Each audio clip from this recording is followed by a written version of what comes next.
listening to Making Data Simple, where we make the world of data effortless, relevant, and yes, even fun.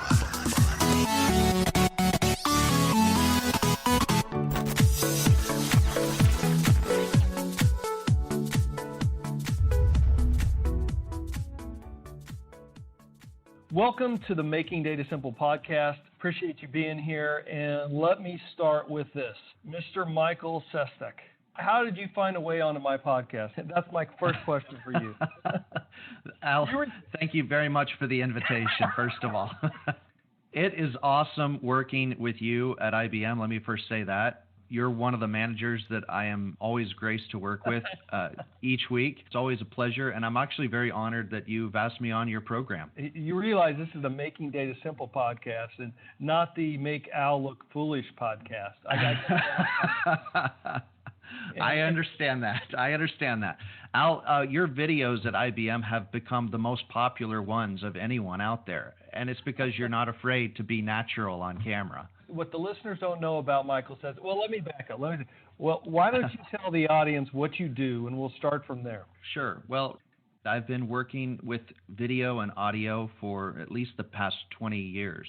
Began my career as a network administrator in Dallas, Texas for Valtech, a company based in France. And I worked and traveled a lot, and it was exciting, but you know what? I always dreamed of doing creative stuff. So that's what I'm doing now at IBM. I'm doing creative multimedia work. So that hence the title, Creative Media Director.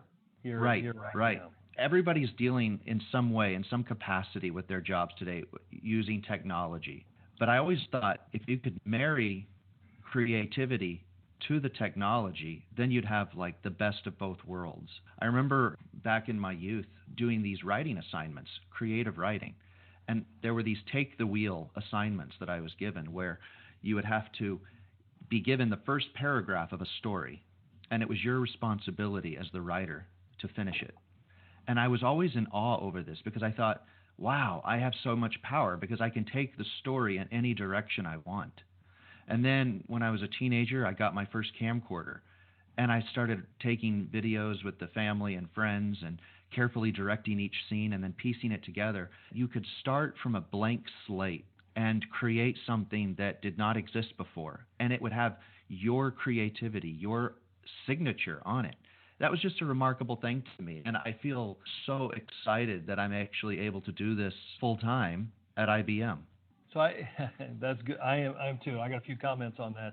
By the way, I can tell that you're into media because you sound the clearest of any guest I think I've had on. So I know you're sitting in your layer with nice mics and everything else like that, which makes you sound good. Anyway, good kudos to you.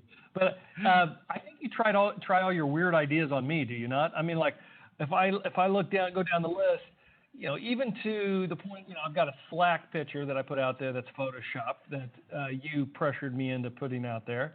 And I believe you're using the one without the earrings and the lip ring. Yeah. Yes, I decided to go with that. I'm trying to get a little bit professional, just a little bit. Right. In the videos, we've done some thank you notes, like the Jimmy Fallon thank you That's notes. right. It's all the crazy stuff that happens at work, and you make fun of yourself, which I think lightens the mood. But it's not all fun and games. We've, I still work with you. We do weekly, bi-weekly, 15-minute strategy discussions to the team.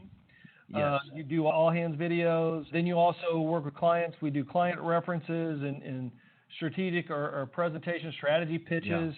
Yeah. I got to say, before you came along, I wouldn't know why we would need any media director.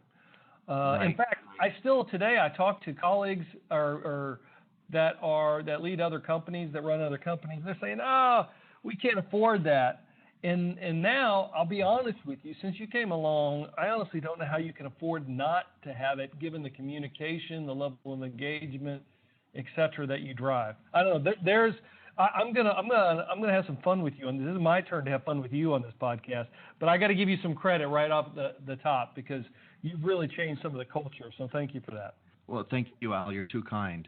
One of the reasons why I love working with you on these projects is because you're not afraid, after I get you comfortable, you're not afraid to kind of put yourself out there and be natural. And that's hard to do. You know, sometimes I tell people, hey, let's loosen up. Remember, I had you jogging in the room once just to get you kind of loosened up, get you some energy, you know, and some excitement.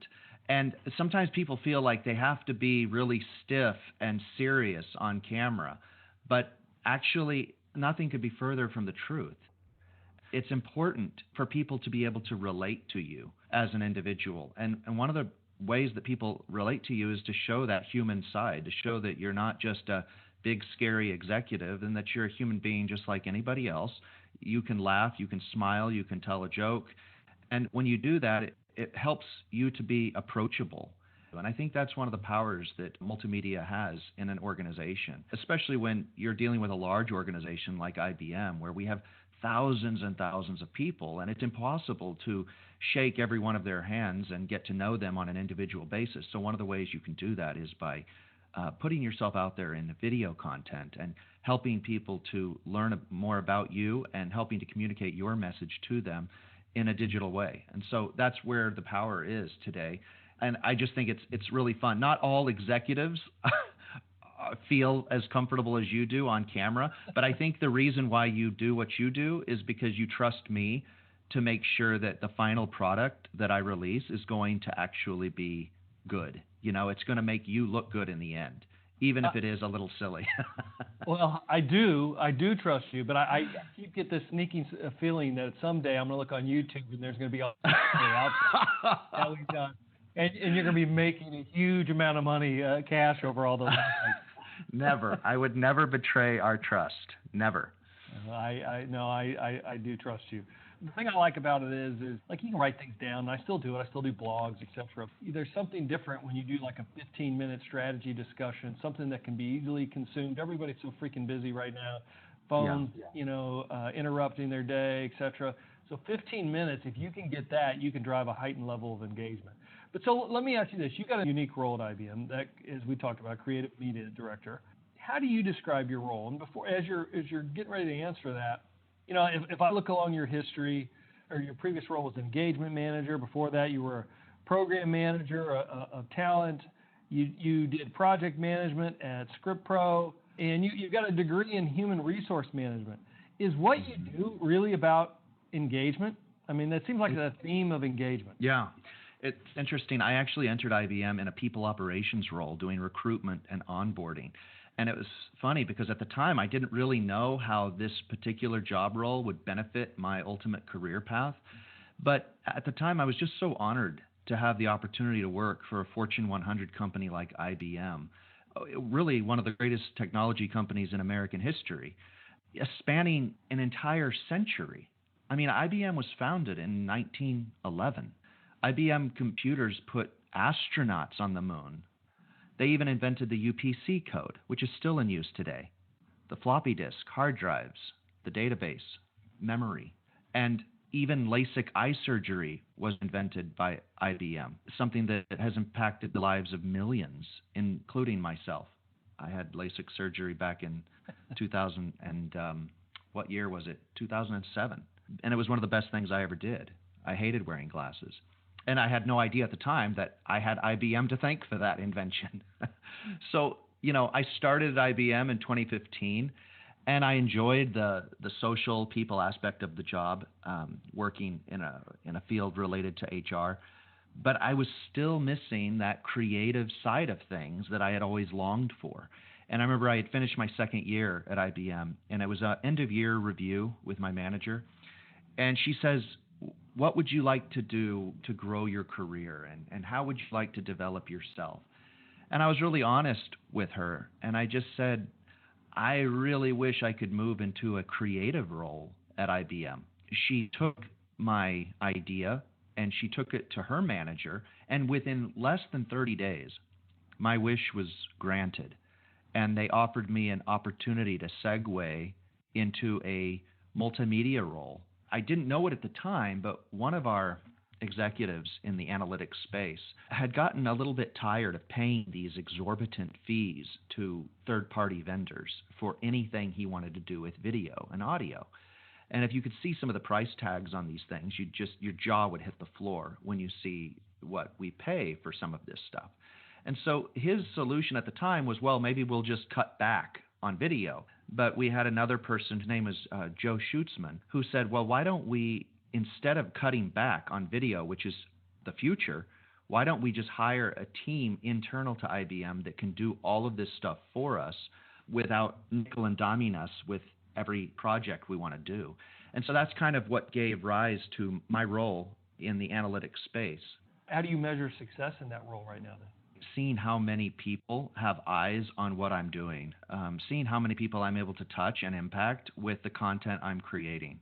And so it's really remarkable when I create a demo content that is seen by thousands of people once it gets disseminated at a Think conference, or when something I've made, I'm told by the developers that my product was used in sales negotiations with another client who has decided to purchase our product because of something I made. And that is extremely fulfilling to me, to know that I was instrumental in helping that move forward. And so that's kind of how I judge my impact. It's amazing to see people's reactions to the content that's created. And I think you can really build engagement that way. So do you measure yourself also through engagement marks? Like, by example, here at IBM, we do an engagement survey. And that, by the way, that was a great infomercial you had on IBM just a minute ago. We'll have to cut that, maybe put that out by itself. No, sorry, not intentional. That's all right. You could like IBM here. That's allowed. So do you look at engagement marks to make, and see if they're heading in the right direction, and then pride yourself in that, take action accordingly, or course correction in terms of how you drive communications and what we use in media, et cetera?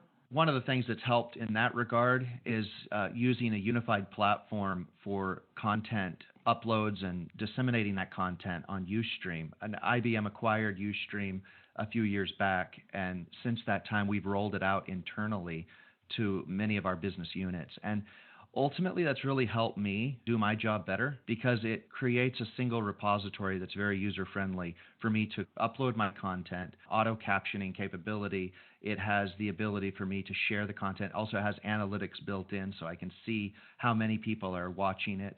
And then it also gives me opportunities to do live streaming, which is a significant part of my role here at IBM. By the way, I got to say this. When I looked at your LinkedIn post, I know that you got a degree in human resource management and you had a 3.9 GPA. You couldn't make it a 4.0? I blame my kids for that. Too many late nights.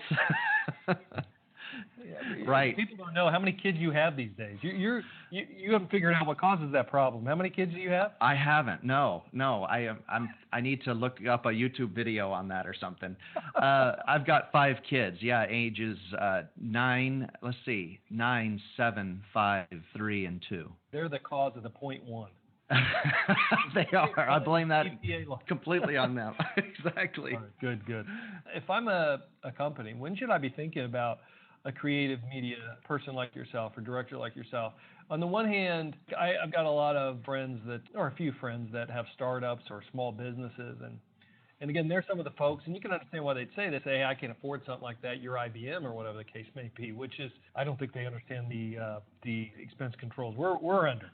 Most of these startups, though, they are all in on media, trying to get their message out, trying to different forms of like social media, trying to get videos out, trying to make sure they have a website that's noticeable. And all I can think of, when should you be thinking about, hey, I need to get somebody in here to do this for me?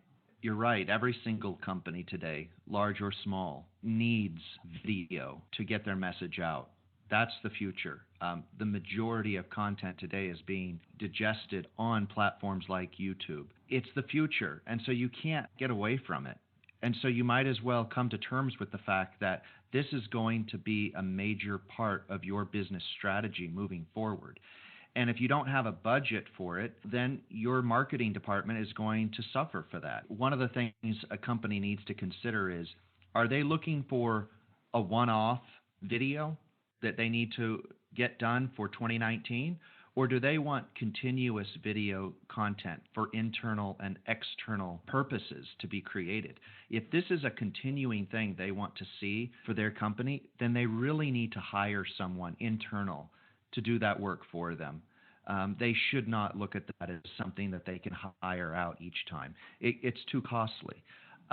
But if it is a single video, an external agency might be the way to go if they're looking for a one-off project and they don't want to have to worry about hiring someone. Here's the thing. You don't have to be the world's leading expert in video in order to create video content. The tools are out there for everyone to use, and the tutorials are out there for free. I mean, think about it. Back in the day, in the 80s and 90s, when you needed help, you'd have to call, a tip line, or you'd have to call a helpline, or you'd have to, order something from a Sears catalog in order to get it at your doorstep and learn about it, or buy an expensive textbook for $200. Today, everything you want to learn is at your fingertips in a YouTube video.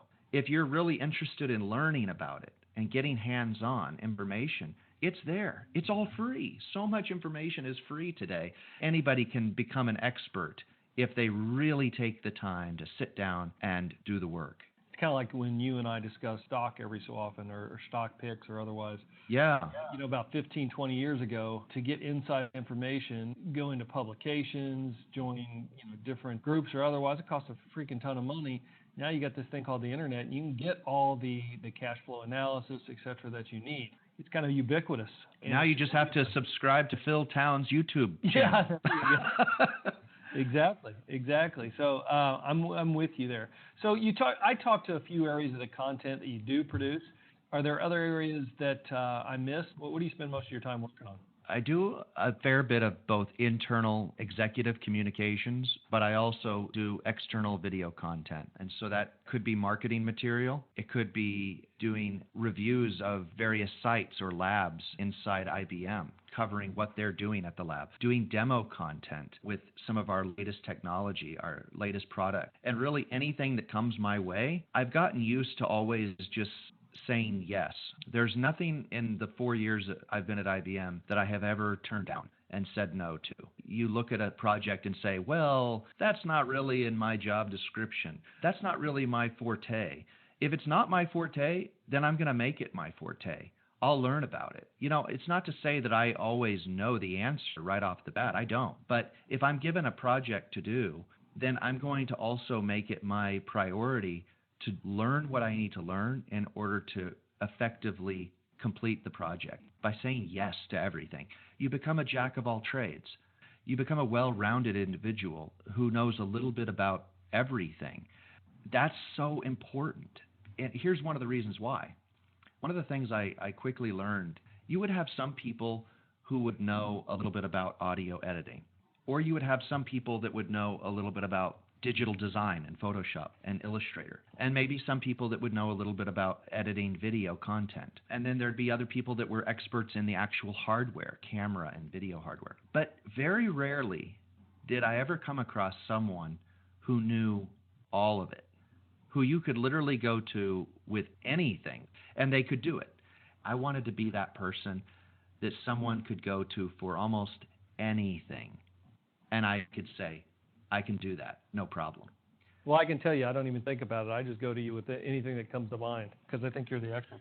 Hey, what material and formats of communication, particularly if you're dealing with a worldwide audience, work best? From a multimedia standpoint? Communication. I mean, just in general, but I think that's going to lead us right to multimedia and different methods. Like, again, it goes back to we are so freaking distracted. So how do you get people to lift their heads up for 5, 10, 15 minutes to be able to get alignment and engagement across an organization? One of the things that is important is social media. See, it kills me to say that because social media is the answer to what you're asking for there, because it's the way to really communicate with a large swath of audience. But at the same time, and we've got our own social media internal to IBM, and everybody uses this in many businesses called Slack. But at the same time, it's like, while Slack is wonderful, Slack is also horrible, right? Because it's got its tentacles into every one of our lives. And so you mentioned something interesting, Al, when you said how everyone's so distracted. 2 books by Cal Newport, one is called Deep Work and the other is Digital Minimalism. And the idea behind his works were how to optimize your life by filtering out all of the noise in the world. And it's important because what can happen today is that you wind up working really hard, right? But you're actually just spinning your wheels. And the hours of the day are ticking by faster and faster and faster, but you're still in the same position. You're not actually moving forward. You're thrashing the water, right? But not moving. And I think that can happen in an age of social media where everything is beeping and buzzing and you're responding in an agile way to everything instantly, right? But at the same time, by the time your head hits the pillow at night and you think, what did I actually accomplish today? Sometimes it can be hard to determine. It's important to master hard things. And so don't just learn things at a surface level, but master them. And the only way you can actually master them at an elite level is to focus. He would always say that high quality work produced is like an equation. It equals time spent times your intensity of focus. You can spend an enormous amount of time and hours and days and weeks, but if your intensity of focus is very minimal, is superficial, then you're actually not creating high quality work. And that's important to remember. The idea that the ability to concentrate intensely, it's a skill that needs to be trained. It's like a muscle. In answer to your question there, it's kind of multifaceted. At the same time, in order to communicate effectively, you need social media, but at the same time, I feel like it's killing us. Yeah, I know it's a necessary evil. I mean, for me, this is what I found, and you're welcome after I say this to critique or add to it. We still do all hands, but I've kept those to a minimum, right? And really work to record the videos that you and I record on strategy. So I hit it, very pointed. I'll invite people in. We'll talk about the business, where we're going, where we're at, current state, desired state, that kind of stuff. And my goal is usually around 15 minutes or less. I've obviously got this podcast to help, help me learn while also hopefully educating the community about various aspects of technology. Then there's LinkedIn and Twitter. Those are usually my 4 areas that I push information, gather information, etc. Unlike the kids and my kids, I'm not addicted to it or anything. I do have a Facebook page, but I can't remember the last time I went out there on it. I mean, I'm not consumed with it. I may be the exception, but those are the 4 areas. Is there another area that you think that as you're working with other execs or you think it could be missing or we should explore? Microsoft's done a phenomenal job of really exploiting their acquisition there. The recent things that's come to LinkedIn, video content has recently come to LinkedIn within the last year. And if you're familiar with LinkedIn lately, it's being flooded now with video content. I don't know what comes after video, but certainly in the foreseeable future, video is where it's at. And I've also seen that while at the same time you do have videos that are very popular on YouTube that are an hour long, and they deal with very heady, concentrated content, sometimes philosophy and sometimes education. When it comes to other content, you see sometimes the corporate videos, they need to be shorter and shorter and shorter in order to get their point across. Content that used to be 5 minutes is 3 minutes. Content that used to be 3 minutes is now 1 minute, because people are so consumed with media today that it's actually harder to get your voice heard. And so I think it's important to realize that as a videographer or someone in any kind of the multimedia space, you need to get to the point quickly. Otherwise, people aren't going to get past the first 5 seconds without clicking off of your message. So a couple comments there. One is, it sounds like what I need to do a better job of, and I'm there, but I'm not there, and that is YouTube. I could probably do a better job of some of the videos and pushing that content out. My team does it, don't get me wrong, in our products, etc., but there may be something I could do there. Secondly, if I'm doing strategy videos internal to IBM for great engagement and alignment, what do you think the optimal time is that you capture concerted focus with the audience versus starting to lose them? Is there a magic time frame? That's a good question. I think the moment your average person in the audience detects that this is a corporate video, or the idea that you're trying to sell something, or that this is focused on a new product that you want to sell, they click off. The reason for that is because there's already so much advertising. People are swimming, drowning in advertising today. The last thing they want to do is watch more voluntary advertising where they click on it and watch a corporate video where they're trying to covertly sell you something, right? And so the best videos from that a business can do are things that actually interest real people. You think about it. You've got children. What could you create that your own children would want to watch? And if you're able to do that, then you're able to build an audience. You're able to build a fan base. And if you can do that, indirectly, you're getting them interested in your employer and the products that you represent. When I do a video, I need to say, will my kid watch this? In some ways, I would say that's true. You have to not assume that everyone watching your video is technical. Not everyone's a developer. Not everyone is from Silicon Valley. And you have to first figure out, who is my audience? Who do I want to watch this? Because if you're actually trying to build a very cosmopolitan fan base, then you really need to appeal to a wide variety of people. And if that's your goal, then you're going to have to completely change the kind of content you're producing and give people something that they value. Do you think you can be an industry influencer today without using social media? You don't have to be in the technical sphere in order to still influence thought and influence people.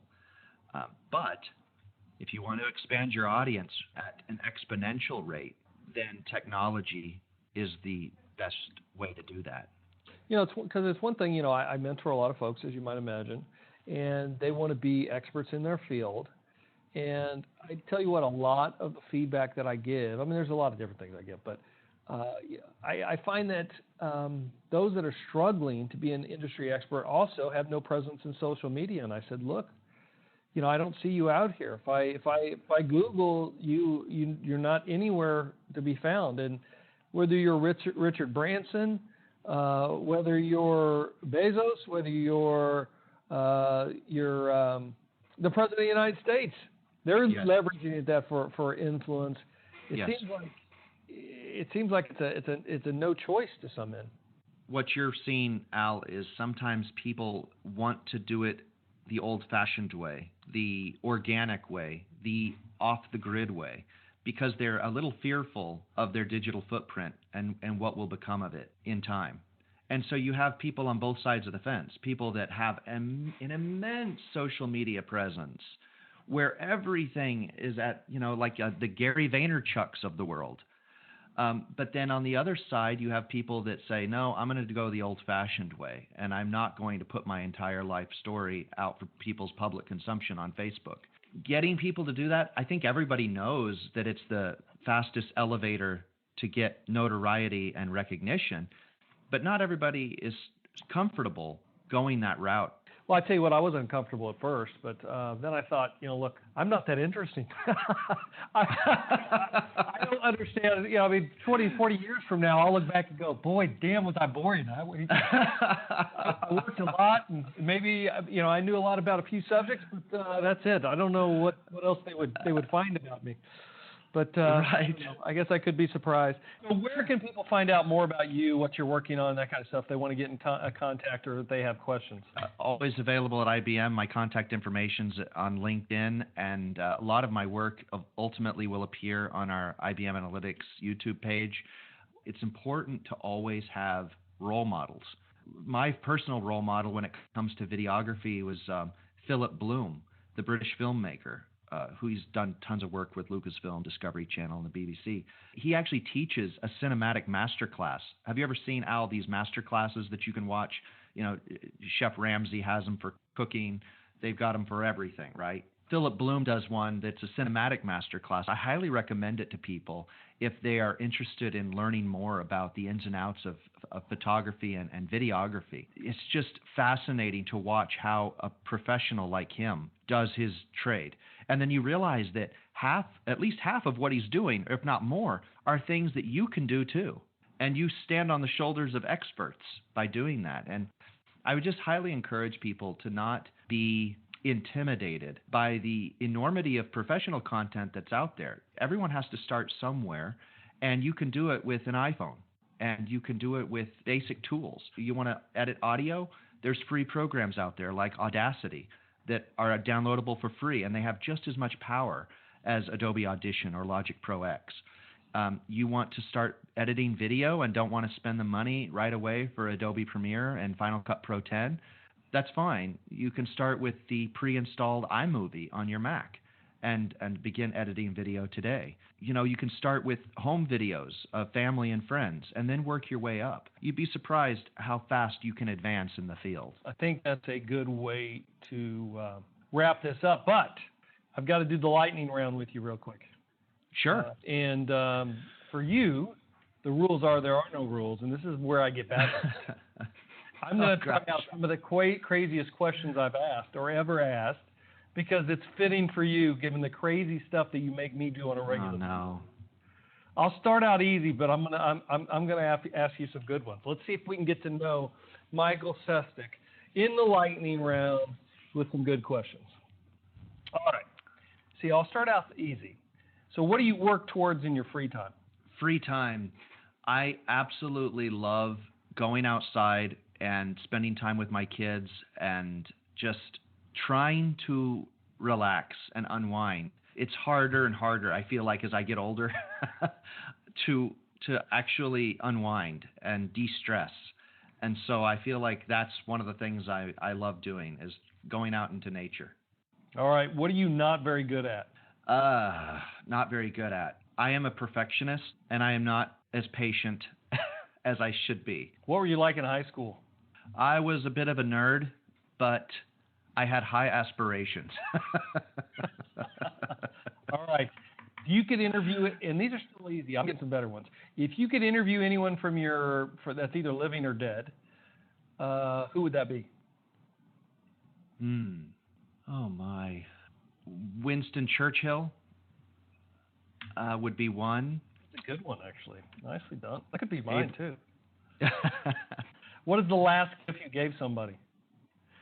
Last gift. It was a gift to my wife, and it was a little necklace with all the names of our children with their birthstones, and it also included, we had a miscarriage a year ago, and it included that baby.